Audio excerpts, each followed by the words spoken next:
Olá, pessoal! Hoje vamos falar de algumas teclas de atalho no Word. Aí serve para qualquer versão do Word, essas teclas de atalho que nós vamos falar, que são bem conhecidas, na verdade, e são utilizadas também em outros aplicativos. Você já deve ter ouvido falar do velho e conhecido Ctrl+C, Ctrl+V.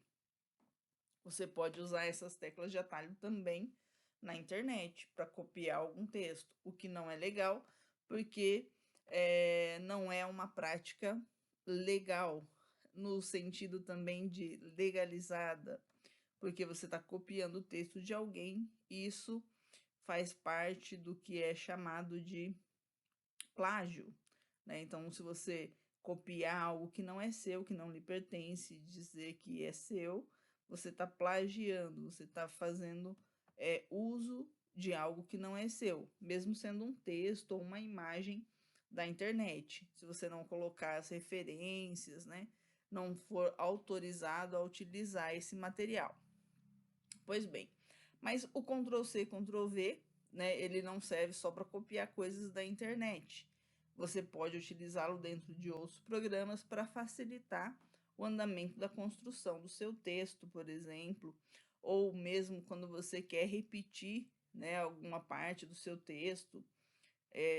Tem várias formas de a gente aplicar isso de uma forma mais certeira, né? Que seja bom, prático e que não interfira nos direitos de ninguém, que seja seu. Muito bem. Então, o Ctrl+C, né, nada mais é do que você selecionar algum texto. Então, vamos supor que eu queira selecionar este parágrafo, né? Nós já vimos em outras videoaulas também que a gente pode selecionar clicando e arrastando o mouse, ou se eu quiser selecionar o parágrafo, eu posso dar duplo clique, né, na margem esquerda, e ele vai selecionar somente o parágrafo de onde nós estamos clicando. Então, se eu fizer isso, fizer essa seleção, apertar a tecla Ctrl junto com a tecla C, né, o famoso Ctrl+C, significa que eu estou copiando esse texto, tá? Quando ele copia esse texto, ele joga esse texto para a área de transferência. E se eu quiser, eu posso copiar esse texto em outro lugar. Então, por exemplo, eu quero aquele parágrafo também aqui. Então, eu vou posicionar o meu cursor e vou dar um Ctrl+V para ele colar o texto que eu copiei lá de baixo nesta posição onde eu coloquei o meu cursor. Então, o Ctrl+C ele copia e o Ctrl+V cola onde o seu cursor estiver posicionado no documento, tá? Agora, se ao invés de usar o Ctrl+C, eu usar o Ctrl+X, né, se eu der um Ctrl+X aqui nesse parágrafo, esse texto ele foi recortado. Ele não vai existir mais aqui. Mas se eu der um Ctrl+V em outro lugar, eu vou passar aquele texto para esse lugar. Então, a diferença entre o Ctrl+C e o Ctrl+X é que o Ctrl+C você vai criar uma cópia. Então, o texto original ele permanece onde ele estava e eu criei uma cópia onde eu posicionei o cursor para dar o Ctrl+V. No caso do Ctrl+X, não. Ele não vai existir, mas naquela posição anterior. E se eu quiser colar aquele texto em um outro lugar, eu dou o Ctrl+V, tá? Isso funciona também com arquivos. Por exemplo, se você tem uma pasta e você quer tirar, fazer uma cópia de algum documento que está dentro dessa pasta para uma outra.